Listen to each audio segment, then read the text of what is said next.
Hi, everyone. Welcome to the Unscaled Travel Show. I'm Jeremy Long, the Full Metal Traveler. Thank you so much for joining us. We got a fun-filled episode for you.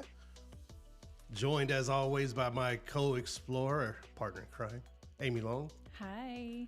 You know, we are going cruising. The Full Metal Traveler crew is going cruising. We're talking all about cruises in this episode today. Is it safe to cruise again?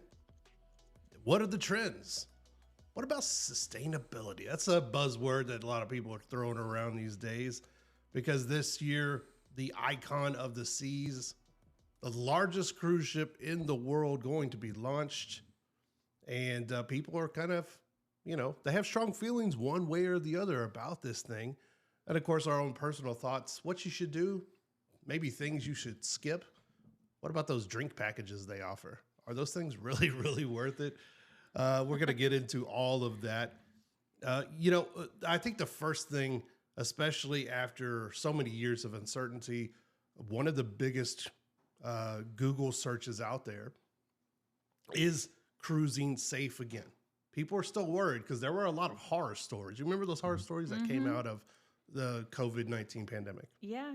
I mean, we were supposed to social distance, and that's hard to do when you have 2,000 people all on a boat together. So, I mean, cruises had to shut down. People were on cruises when the pandemic hit, and they were stuck on this boat for weeks at a time. I think that would be a little traumatic for people. You plan to be home in 2 days, and suddenly you're living on this cruise ship, but you can't leave your room. And we all know the rooms on a cruise ship, not very big. So, yeah, I mean, I think people who may be feeling safer about travel in general are still a little hesitant around cruises. I mean, because I know there was at least one ship where people were stuck on there for like weeks. Right. And this was like maybe a 7-day cruise or something that turned it, and my facts may be a little off there, but I know there was at least one where people were stuck. They were in port. They just wouldn't let them off the ship. Right. That in itself, I mean, just even talking about that kind of gives me claustrophobic tendencies, man. My hands are sweating already, even thinking about that. So people are really wondering, is it safe to cruise again? How is the industry? I mean, a lot of people kind of looked at it and they were like, it might be the death knell of the cruise industry. Right. And for a while, it really looked that way. Well, cruises were shut down for a while, and you and I happened to take our very first cruise in 2022, right when the industry was starting to open back up again. Yeah. And we did notice they took a lot of precautions when it came to safety. I mean, they had a lot of, you did have to wear your mask in public areas. There were hand sanitizing stations everywhere. They were checking temperatures throughout the entire boat, boarding, disembarking. Safety was a big concern for them because they knew it was a concern for their travelers. And I think a major part of it was they also didn't try to fill the boat to capacity. Right. It was really empty for a cruise ship. Yeah, I think they said we were at about 40% capacity. 40% capacity. So we weren't on top of people, which is always nice. I mean, if you're claustrophobic, a cruise may not be right for you because that's a lot of people in a relatively small space. Well, according to a recent travel survey, 85% of past cruisers, people that have gone on cruises in the past, are planning to cruise again this year or here in the next 2 years, which is 85% is at a pre-pandemic high. So people maybe have held off for a little while. Now they're not so much. Now they're gearing back up for it. The industry as a whole is seeing a strong rebound. But in order to really kind of make up for those years, over the next 3 or 4 years, especially these busy travel seasons, they are hoping, the cruise industry is hoping and needs, and goes in quotes, needs to attract another 4 million brand new cruisers in that, like first-time cruisers, people that have never been on that ship. Right. They need that to kind of refill their base of people who maybe have given up the ghost for good. And pardon that pun, but I don't know. Well, maybe that's why there are so many new cruise ships launching. I mean, you mentioned the Icon of the Seas, and we'll talk about that one later, but I see almost daily commercials for new cruise ships or advertisements for new cruise ships that are launching. And we were just on one not too long ago, which we'll talk about. But it seems like all of the cruise lines are launching newer, bigger, better ships, more things to do on board. They're going to new destinations. So it does seem like they're really trying to attract travelers who have never cruised before. Overall, the cruise tourism industry, from all meters that they go and they look at to kind of judge tourism, it's rebounding faster than international, like typical international travel, like by plane or anything else. So it seems to be an industry that people are trying very hard to, like, forgive Yeah. a little bit, or maybe get over those fears a little bit of being stuck in a, kind of a floating island, so to speak. And also the cruise industry is looking at catering to those new younger cruisers, millennials, Gen Z, whatever you want to call them, by offering both shorter and longer cruises. We're starting to see in news these cruises that are a year plus at a time, 94 stops around the world. Just live on this boat for the next year. I think there's one right now that's doing 9 months around Antarctica and South America and these places. I know a bunch of TikTokers are on it doing whatever it is that TikTokers do. And they're taking these videos, but they're also offering shorter cruises. Yeah. 3 days. I think a cruise is a great vacation if you want to not really have to do much planning. You want to just be able to just show up somewhere and just chill for a few days or a week. Maybe you get off at port, maybe you don't, but you can just go there. Your food's all taken care of. There's a lot of options. There's pools, there's shows every night. And you don't really have to do a whole lot of, you're somebody who does a lot of planning in your day job, you don't really have to do that with a cruise. You just wander around and you are, all these options are there for you. Yeah, absolutely. And another part of it that also is in the rise, solo travelers, solo cruisers. You wouldn't think it in the past, but more and more cruise lines are starting to cater specific journeys, expeditions, whatever, for solo cruisers. They're even starting to convert some of their cabins to single cabins to make room for these people who choose to travel by themselves. Really? I wouldn't have thought of that, but it makes sense. I mean, you don't need to have people with you to cruise. And once you're on the boat, it's relatively safe. So it totally makes sense for a solo traveler to go on a cruise. At the opposite end of the spectrum, the cruise industry has become the choice of travel for multi-generational families getting together to experience maybe family reunions or family trips together. Used to be, it still is. You meet at Disney World with grandma and grandpa or whatever, uncle, all of that. Now, cruise ships. People are lining up at cruise ships to get that family experience. Yeah, I think it kind of goes back to that same thing where not a whole lot of planning goes into it. You can have everybody there, but depending on who the couple is or the needs, you can have a suite or you can have a room with kids in it. There's a lot of options on a cruise, so I think it's a good way to appease a wide variety if you have a larger family and maybe there's different needs across the board of the family. Yeah, and that's a good point. They're doing more and more with these newer, larger ships, more fancy restaurants, more play areas for the kids, more adult-only areas for people who are traveling without young ones. I was about to say youngins. So I'm from the South. Well, you and I, we've gone on two different cruises. One was a very family-oriented cruise, and another was more of an adult cruise. It wasn't adults only, but it was a more adult-friendly atmosphere. Two very different feelings for those cruises. So I think either side of the spectrum you're on, you can find the right cruise for you. Yeah, absolutely. And a good spot here before we go to break. Number of handicap accessibilities on the ship is expanding exponentially. Keep it right here. Unscaled Travel Show. We'll be right back.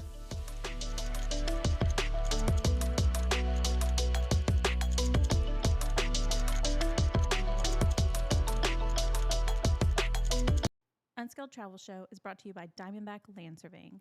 For all your land surveying needs, contact Diamondback Land Surveying at 702-823-DBLS. Hi,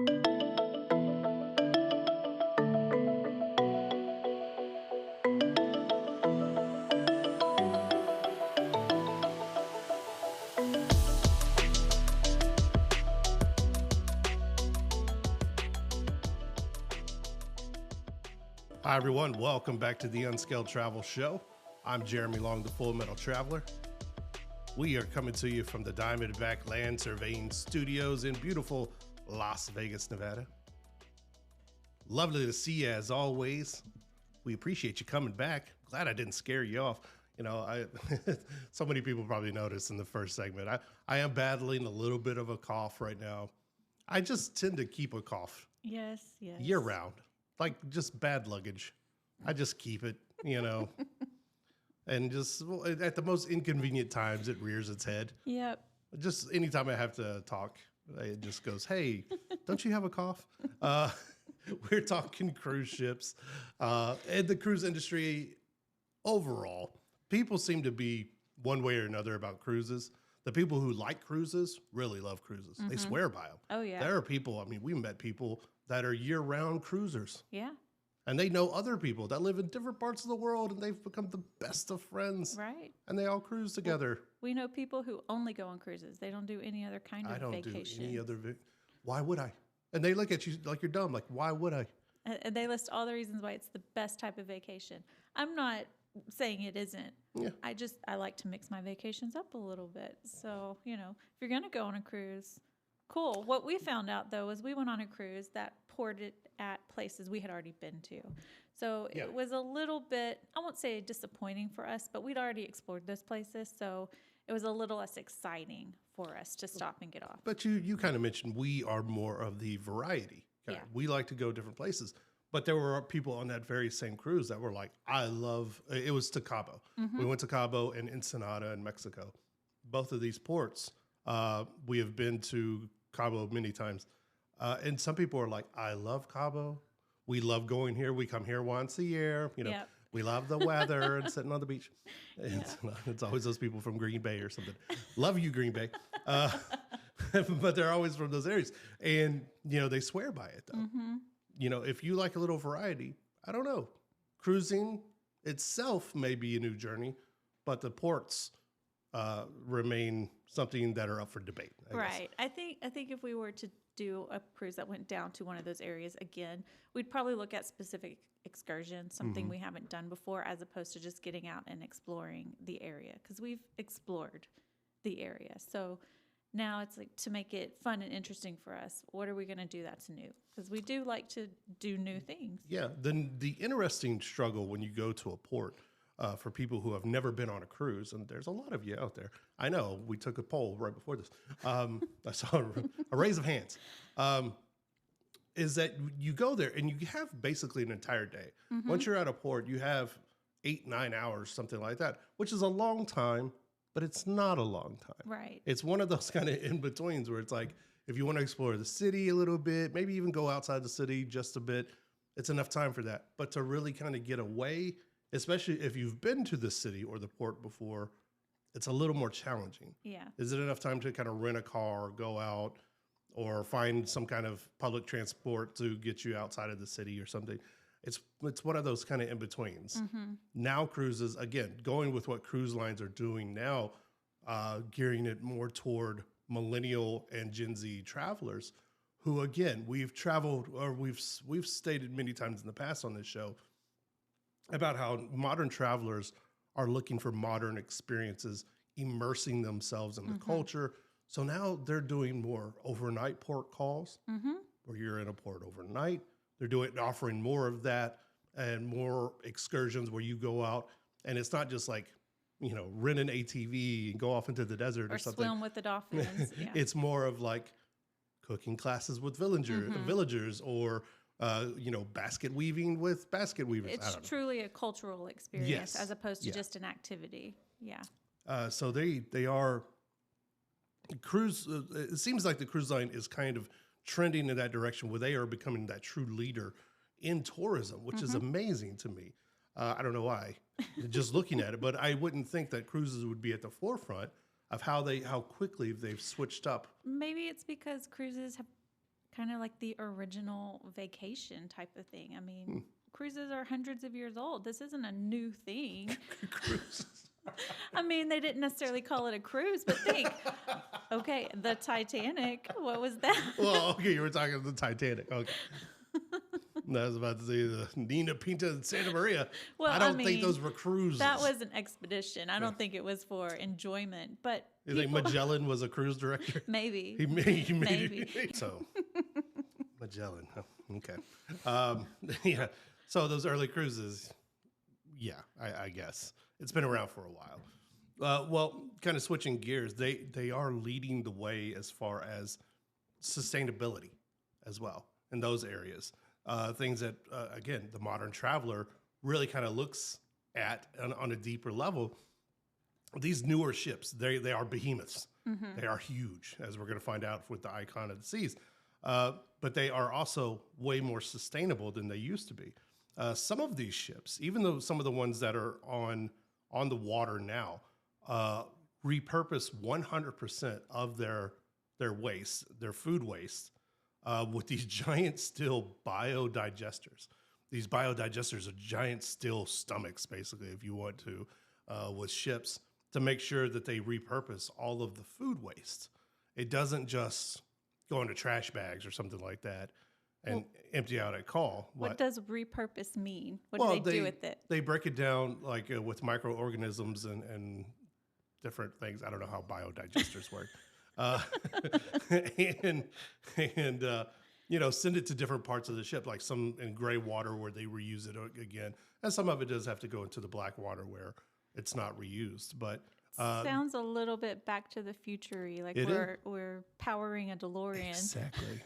Where we're going, we don't need roads, man. Have we jumped into the future? Is that where we are as a society now? Oh, it is. We are like living in the future. A while back, we did a travel tech show, and we were talking about all this crazy tech that's coming up, especially with artificial intelligence, which is already a part of what cruise ships use for their sustainability efforts.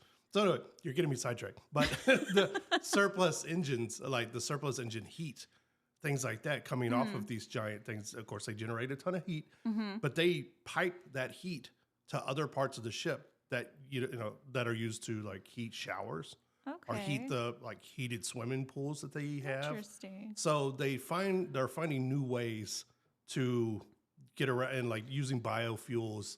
And parts of like the newer ships are going to be like electric, like 100% electric. And oh, wow. So all kinds of fun stuff. That really is interesting. I find sustainability efforts like that just kind of fascinating, how we're using garbage pretty much to replace everyday items. Yeah. We mentioned the artificial intelligence, Yeah. using that so they don't cook more than they need. So a bunch of food isn't just sitting out and going to waste. And Sensors. Yeah, there you go. It's Unscaled Travel Show. Keep it right here. We're talking cruising. We're talking old cruises. More. Keep it right here.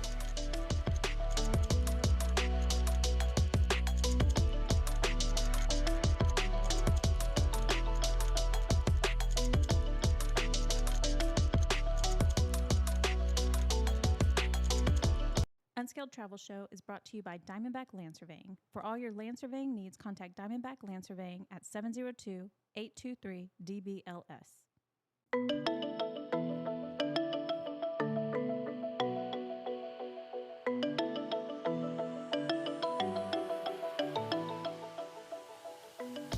Hi, everyone. Welcome back to the Unscaled Travel Show.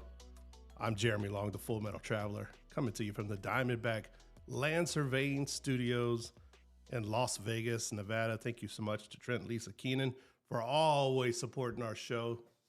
They are quite the travelers themselves. Trent Keenan owns Diamondback Land Surveying here in Las Vegas, and he is on his, I want to say, 60th marathon or so. Oh, wow. That he's run in the last 3 years. Good for him. The guy is a runner. Meanwhile, in between breaks here on the show, my chair collapsed in studio. I completely fell over and had to get a new chair. Not just collapsed. It almost exploded. Okay. All right. Wow. Exploded? There are little wooden shards on the ground. Yeah, I think one is in my calf, actually. Ow, man. Yeah, the chair just collapsed underneath me. So, so I should not hit the cruise buffet. We're talking cruise lines. And speaking of giant things that should, I don't know how we get back on track. Oh my God. Speaking of giant ships, or giant holes, there you go. Speaking of giant holes, the Royal Caribbean's Icon of the Seas is set to launch, and you're going to hear all about it. It is the largest cruise ship in the world when it officially gets underway. We got some facts and figures to just let you know how big this mamma jamma is. And if it had collapsed a wooden chair underneath its hull, I think it would. Oh my God. Ouch. My body still hurts. Never ended up on the floor. I think the most staggering number for the Icon of the Seas is the capacity for people. 7,600 people. Well, it says passengers, so does that even include crew? Because it says another 2,300 crew. 10,000 people. Yeah. That's a lot of And people. maximum capacity, almost 10,000 people, which is insanity. That's bigger than some me. towns. Yeah, that's bigger than some towns out there. Our friends in Hay, Australia, where they broadcast our show. We love our fans and friends out there. It is bigger than Hay. Like the entire town of Hay could get in there and, go down the water slide all together. I don't know. But some facts and figures. So number one, the Icon of the Seas was built in Finland. I never knew how they did ships, but it will have the flag of the Bahamas. Its port of call is actually Nassau. Okay. Out of the Bahamas, but it was built in Finland. It has a gross tonnage of almost 250,000 gross tons. I don't know what that means. That's a lot. Okay. By comparison, just Google real quick what the Titanic was. Well, actually, while I'm I looking. just Googled how big is Icon of the Seas, and it said it is 35% longer than the Titanic was. Wow. 35% longer. By comparison, okay, we're just talking about gross tonnage. The Titanic was 46,000 gross tons. And the Icon of the Seas is 250,000. Wow. So, trying to put it in perspective here. It'll be the largest cruise ship in the world. Its length, you were just talking about how long this sucker is. 265 meters or almost 1,200 feet. How many stories is that? Does it say? Altogether, there are 20 decks. Wow. 20 decks. So 18 of them are for guest decks. Wow. So that's like a skyscraper. A skyscraper in the water. In the water. Yeah. I honestly cannot imagine. Like, I can't fathom how big this thing. And how fast can this giant floating city go? It can reach speeds of 22 knots or close to 25 miles an hour. Is that a lot for a cruise ship? I don't know. Is that a lot for a boat? Dude, you're moving 10,000 people and how many? 250,000 tons? That's a lot. I mean, that's faster than most humans. I don't know, is that a lot? I don't know. I don't know either. I'm trying to make this sound awesome. I mean, I guess it is awesome, but it's basically like we said, a skyscraper in the water. Look, Magellan, if he saw this thing, we're back to Magellan. Would absolutely caca. Okay. Well, and the other thing that I really can't wrap my head around is it has its own water park. Mm-hmm. The stats on this thing are crazy. It has 7 different pools, 6 water slides, and then it has all these what they call neighborhoods, like an aquadome and an island, and it says Surfside. I think it's like a surf wave pool type thing. Mm-hmm. Like, it's truly a water park on top of a skyscraper in the water. And a lot of these are going to set records for being like looking at their water slides. Their 6 record-breaking water slides are going to break records for like length and the number of them and how many turns and all these different things. And then they're going to have falls and 9 different whirlpools. You know, those weird whirlpools on cruise ships that people like just sit around and People stare at each soup. other.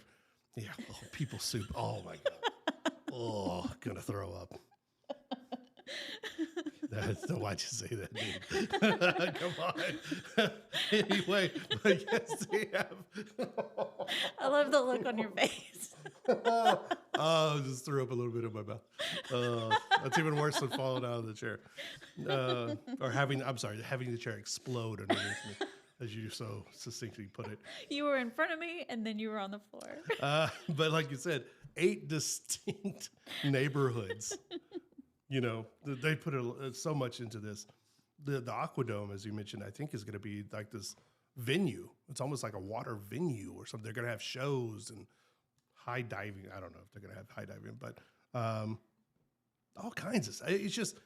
It's this massive thing that's kind of, when it was announced 2 or 3 years ago, I believe, it instantly divided people. Like, how much is too much? Right. And when they started showing the pictures of this thing, when it first started getting started doing its sea trials, people were like, including you and I, got to be honest here. I was kind of like, ooh, I don't know about this. The people alone, if it's at max capacity, you know, it's going to be one of those things where they thought about how much they could, how much money they could make and not enough space. Is it a Titanic do situation? You want to be on top of other people, like just where there's people everywhere?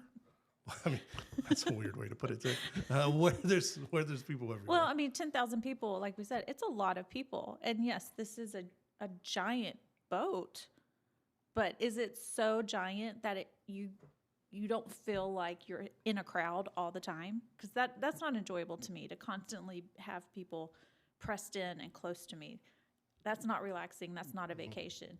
So that's my thought, is how big is this boat that 10,000 people are not going to feel like they are all crowded into the same spaces? Is there enough room to maneuver around and have fun? How many lounge chairs are there? Because it seems like the lounge chairs are always taken. You almost threw hands with an old lady on Celebrity Cruises. I know. I saw you. I got there first.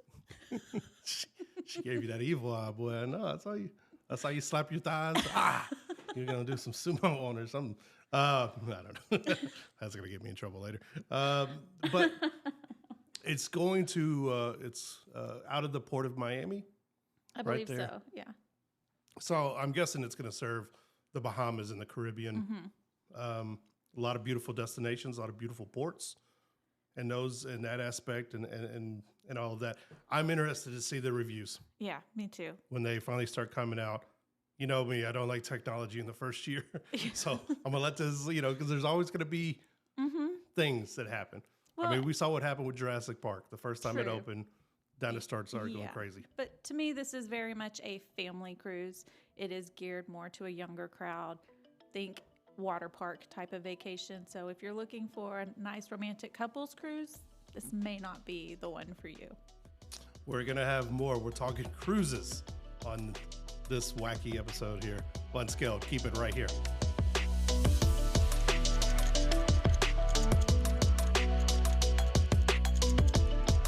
Unscaled Travel Show is brought to you by Diamondback Land Surveying.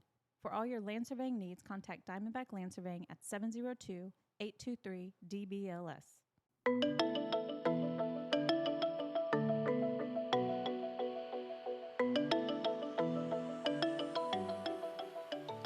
Hi, everyone. Welcome back to the Unscaled Travel Show. I'm Jeremy Long, the Full Metal Traveler.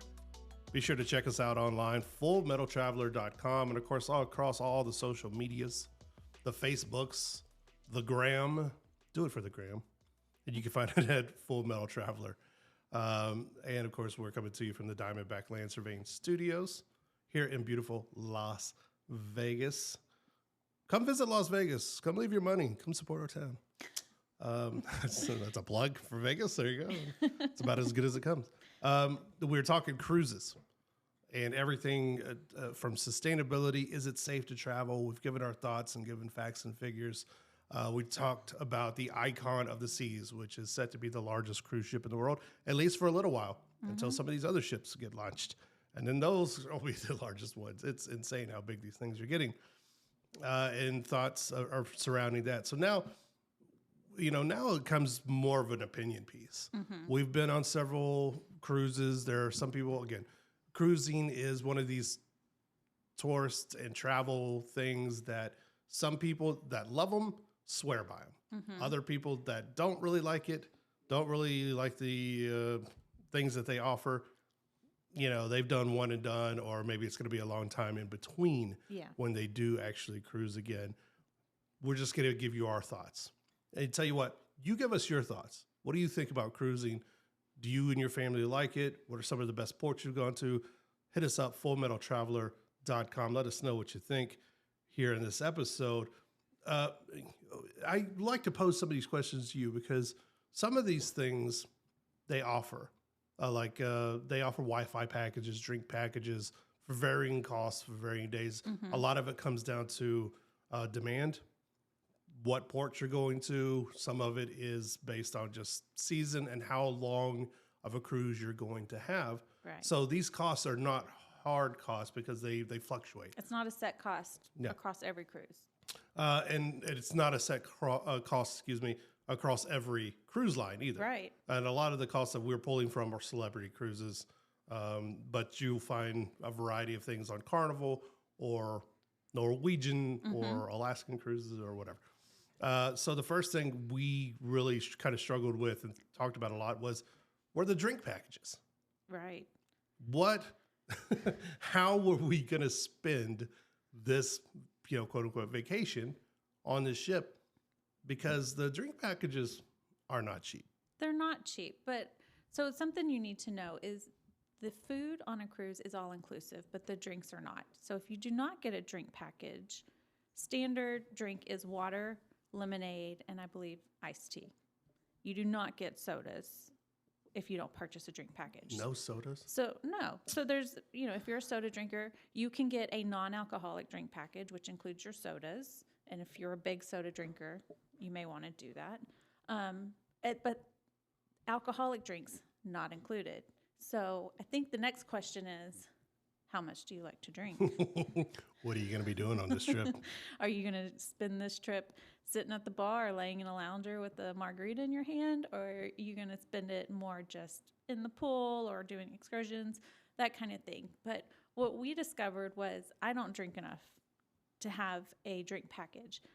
But if two people are sharing a room, you can't get a drink package for just one. You have to get it for both of you. Yeah. So there's no sharing allowed. There's no sharing allowed at all. And they just say flat out, if two people are in a room and one of you wants the drink package, you both get it. So you have to kind of think about that. Is it worth it to spend this much money if one of you isn't a drinker and the other one is? Yeah, because there are certain times, and if that is your plan, we are sitting by the pool or whatever, and we're gonna have margaritas the entire time, it's probably worth it. Right. It is probably worth it because a typical margarita, depending on on all those different factors, can cost you anywhere between $10 and $20, depending on what kind of tequila you get, right, or whatever.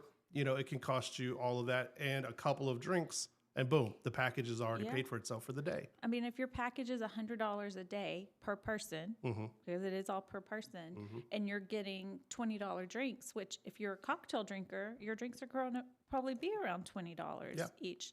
That's 4 drinks in one day. So it may make sense for you. Maybe you only plan on having one cocktail, but you plan on having wine at dinner. And maybe you love wine. I don't know. So it might make sense for you to get it in that case.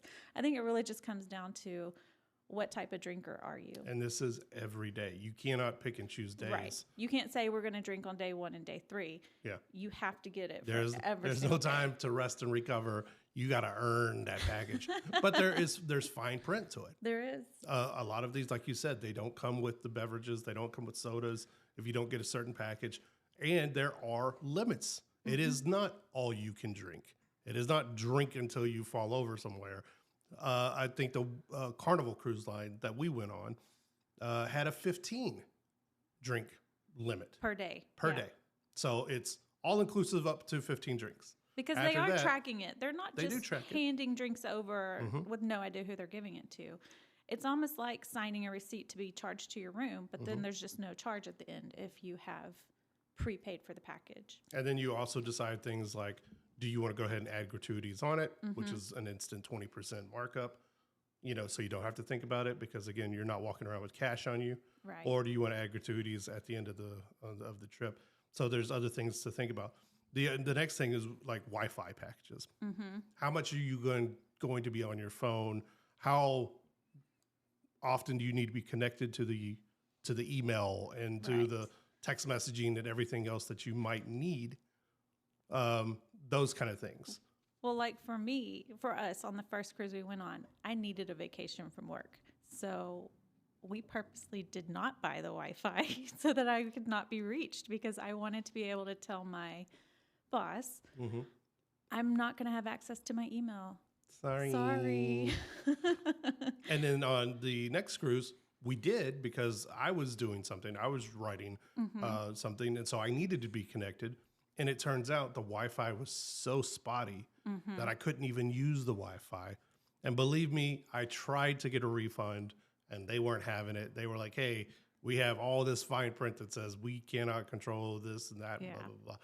So you may buy it, and it doesn't work. You may buy it, and it not work. Which stinks. And you're also using Wi-Fi, so if you're Icon of the Sea, and I have no idea what their Wi-Fi situation looks like or their satellites, look like or whatever, but you have 10,000 people trying to get online or close to that, all in one little spot. Yeah. It may not work that well. Take a vacation. You don't need to post it Instagram. For me, it's not, save the images. As soon as you hit port somewhere, that port's going to have Wi-Fi and all of that stuff. And cell service. You're gonna do wonderful. And this is more of a question for you. Onboard shopping. You've had some experiences with onboard shopping on these cruise lines. I have, because that's one of the things when you get on this cruise, they have all these things in the itinerary of this store is opening and a sale at this store and come at this store and get a free glass of champagne. And it seems so wonderful and fancy, and I'm just going to shop. Just think about it. So you're a captive audience, and they can charge you whatever they want, and giving you more to drink just makes you more willing to pay it. So I have bought some things that I definitely overpaid for, and then I've bought some things on clearance that were nice, and I still use some beachwear, things like that. So I think just kind of be smart about it. But they have fine jewelry. They have some brands, luxury purses, They shoes. lure you in, though, with the no do. taxes. They do. They don't charge taxes at sea. And so they're like, hey, this is all tax-free, baby. They know 18% on this. Come in. And, woo, boy. I tell you was hot. You bought a watch. Was it a watch? I did buy a watch, and I thought I got a great deal. And then we get home, and I looked the watch up because, again, I didn't have Wi-Fi. And I realized I paid about double what I could have paid for at a store locally. Man, oh man, you was hot. And the watch stopped working after like a month. It did. The battery died because apparently this watch had been sitting on this boat for a while before I bought it. If y'all can see her face right now, boy, she can come through that radio and strangle somebody right now. We're not going to say where that was, but boy, you still hot about that. That was years ago too. So there's a lot, we gave you a lot of information, but we really do hope it helps you out because cruising is expected to be back at pre-pandemic levels and even exceed that by a wide percentage here over the next year to 2 years. I know that's good news for the cruise lines and everyone that's employed by them. But, hey, pros and cons.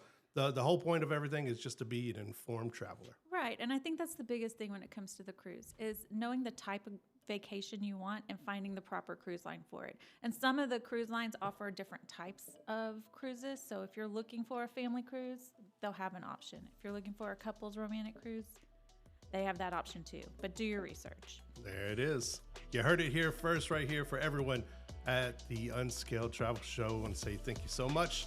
We appreciate you. We'll see you next time.